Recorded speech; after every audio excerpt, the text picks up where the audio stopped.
খুনিকে মাফ করার একমাত্র অধিকার রাখে, এটা একটা অপশন আছে, তার পরিবার পরিজন যাদের উপরে ন্যস্ত আছে তারাই পারে।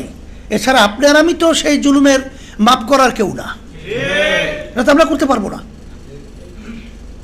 এটা ইসলামও বলে না, দুনিয়ার কোনো নিয়মেও নাই। অত উদারতা কিন্তু ভালো না, এর মাধ্যমে কিন্তু উপকারের চেয়ে ক্ষতি বেশি। আমাদের আফসোস হয় আজকে আমরা যখন শুনি যে আমাদের দেশ থেকে কোনো রিপোর্টের ভিতরে 18 লক্ষ কোটি টাকার মতো আছে, কোনো রিপোর্টের ভিতরে 11 লক্ষ কোটি টাকার উপরে বাংলাদেশ থেকে পাচার হয়েছে, দুর্নীতি হয়েছে, বিদেশে পাচার হয়ে গেছে, 10টার উপরে ব্যাংক সব দেউলিয়া হয়ে গেছে। এবং এ দেশের ভিতরে কত মা তার সন্তানকে হারালো, কত বাপ সন্তানকে হারালো। এইসব বিষয়াদিগুলো যা জুলুম করছে, এটা যদি আমরা ছাড় দেই তাহলে সামনে ভবিষ্যৎ আবার দেশ সুন্দর করার ব্যাপারে শিক্ষা গ্রহণ করার কোনো পরিবেশ থাকবে না। এর জন্য জালেমদের, দুর্নীতিবাজদের, খুনিদের বিচার হওয়া, এটা কিন্তু ইসলামও দাবি করে, আমরাও দাবি করি। আয়োজিত সিরাত কনফারেন্সের পর্যায়ে আপনাদের সামনে মূল্যবান বক্তব্য পেশ করবেন আজকের অনুষ্ঠানের প্রধান অতিথি, দেশের লাখো কোটি তৌহিদি জনতার রাজনৈতিক ও আধ্যাত্মিক রাহবার, আমাদের নয়নমণি হযরত মাওলানা মুফতি সৈয়দ মোহাম্মদ রেজাউল করিম পীর সাহেব হুজুর চরমনায় বক্তব্য রাখছেন হযরত মাওলানা মুফতি সৈয়দ মোহাম্মদ রেজাউল করিম পীর সাহেব হুজুর চরমনায়। আসসালামু আলাইকুম ওয়া রাহমাতুল্লাহি ওয়া বারাকাতুহু। আলহামদুলিল্লাহি ওয়া কাফা ওয়া সালামুন আলা ইবাদিহিল্লাযিনা ইসতাফা, আম্মা বা'দ। فأعوذ بالله من الشيطان الرجيم بسم الله الرحمن الرحيم وما أرسلناك إلا رحمة للعالمين صدق الله العلي العظيم। সবাই দুরূদ শরীফ পড়ি। আল্লাহুম্মা সাল্লি আলা সাইয়্যিদিনা নাবিয়িনা শাফিয়িনা ওয়া হাবিবানা মুহাম্মদ সাল্লাল্লাহু আলাইহি ওয়া আলা আলিহি ওয়া আসহাবিহি ওয়া বারাক ওয়া সাল্লাম। ইসলামী যুব আন্দোলন কর্তৃক আয়োজিত আজকের এই সম্মেলনের সভাপতি, মঞ্চে বিভিন্ন পর্যায়ে দায়িত্বশীল সাংবাদিক ভাইরা ছাড়া বিশেষ করে ইসলাম দেশ মানবতা প্রতিষ্ঠার আগ্রহ নিয়ে কাজ করছে ইসলামী যুব আন্দোলন, সকলকে ধন্যবাদ জানিয়ে আমি আপনাদেরকে বিশেষ করে আব্বাজান রহমাতুল্লাহি আলাইহি তার কয়েকটা কথা স্মরণ করাইয়া দিতে চাই। তার একটা যুগান্তকারী স্লোগান ছিল, শুধু নেতা নয়, নীতিরও পরিবর্তন। আসলে বাস্তবতা হলো, যত রাজনৈতিক দল দেখবেন তাদের দেখবেন নীতিমালা, গঠনতন্ত্র, সব কথাগুলো কিন্তু ভালো ভালোই লেখা আছে, কিন্তু আসলে ব্যক্তি ভালো না হওয়ার কারণে ওই ভালো নীতির মাধ্যমে কোনো সুফল জাতি পায় নাই। আবার দেখবেন ব্যক্তি ভালো আছে, নীতি গঠনতন্ত্র ভালো না থাকার কারণে হাজার চেষ্টার পরেও সেখানে কোনো সুফল জাতিকে কেউ উপহার দিতে পারে নাই। একটু আগে আপনারা শুনতেছিলেন মদিনার সনদের ব্যাপারে, মক্কা বিজয়ের পরবর্তী ঘটনাগুলো আপনারা শুনতেছিলেন। আর আপনাদের সামনে যে আমি আয়াত শরীফ তেলাওয়াত করেছি, আয়াতের ভিতরে আল্লাহ বলেছেন, আমি আমার রসুলকে প্রেরণ করেছি শুধু মানুষ নয়, সমস্ত মাখলুকাতের শান্তির দূত, নিশ্চয়তার বাস্তব প্রতীক হিসাবে।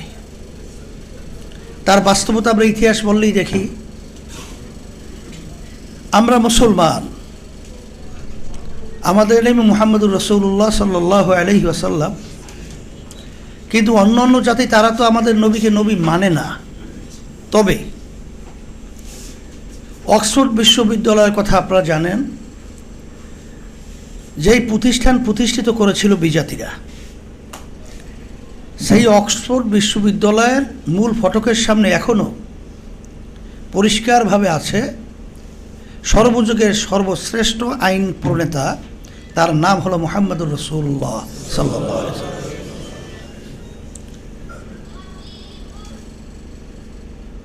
শুধু মুসলমান নয়, আপনারা জানেন যে এক মুসলমান এক বিজাতির সাথে একটা বিষয় নিয়ে যখন নাকি তাদের দ্বন্দ্ব তৈরি হয়, আল্লাহ রসুল সাল্লাল্লাহু আলাইহি ওয়াসাল্লামের কাছে সমাধানের জন্য যখন গেলেন, আল্লাহ রসুল সাল্লাল্লাহু আলাইহি ওয়াসাল্লাম তাদের আলোচনা শোনার পরে বিজাতির পক্ষে রায় দিলেন।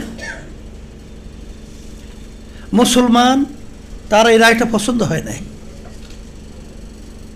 যে আমি মুসলমান, আমাদের নবী রায় দেবে আমার পক্ষে, সে বিজাতির পক্ষে রায় দেবে কেন?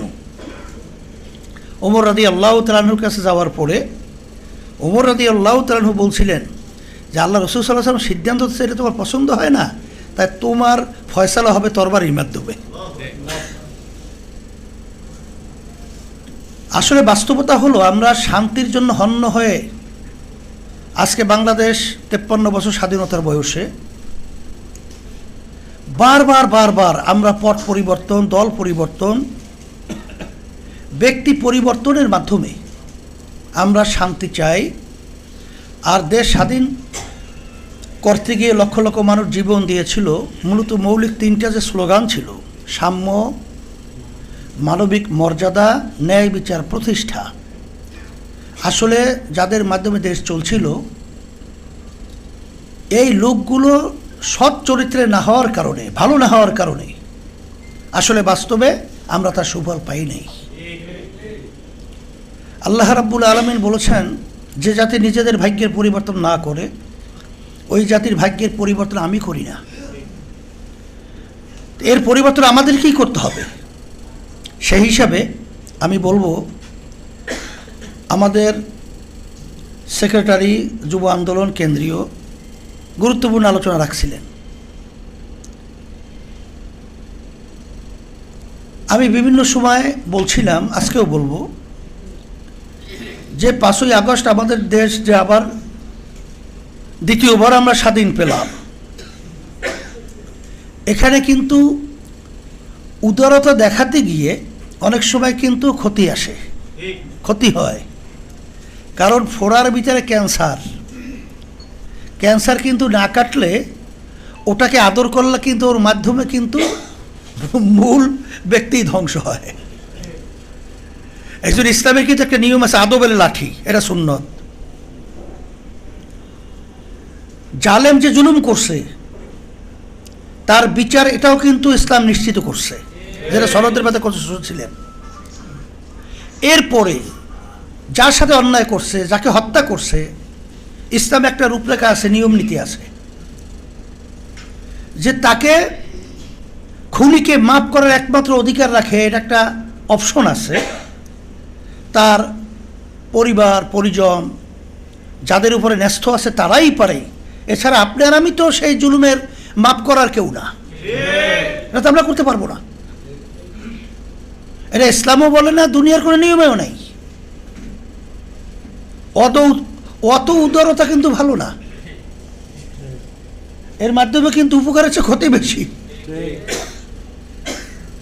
আমাদের আফসোস হয়, আজকে আমরা যখন শুনি যে আমাদের দেশ থেকে কোনো রিপোর্টের ভিতরে 18 লক্ষ কোটি টাকার মতো আছে, কোনো রিপোর্টের ভিতরে 11 লক্ষ কোটি টাকার উপরে বাংলাদেশ থেকে পাচার হয়েছে, দুর্নীতি হয়েছে, বিদেশে পাচার হয়ে গেছে, 10টার উপরে ব্যাংক সব দেউলিয়া হয়ে গেছে। এবং এ দেশের ভিতরে কত মা তার সন্তানকে হারালো, কত বাপ সন্তানকে হারালো। এইসব বিষয়াদিগুলো যারা জুলুম করছে, এটা যদি আমরা ছাড় দেই, তাহলে সামনে ভবিষ্যৎ আবার দেশ সুন্দর করার ব্যাপারে শিক্ষা গ্রহণ করার কোনো পরিবেশ থাকবে না। এর জন্য জালেমদের, দুর্নীতিবাজদের, খুনিদের বিচার হওয়া, এটা কিন্তু ইসলামও দাবি করে, আমরাও দাবি করি।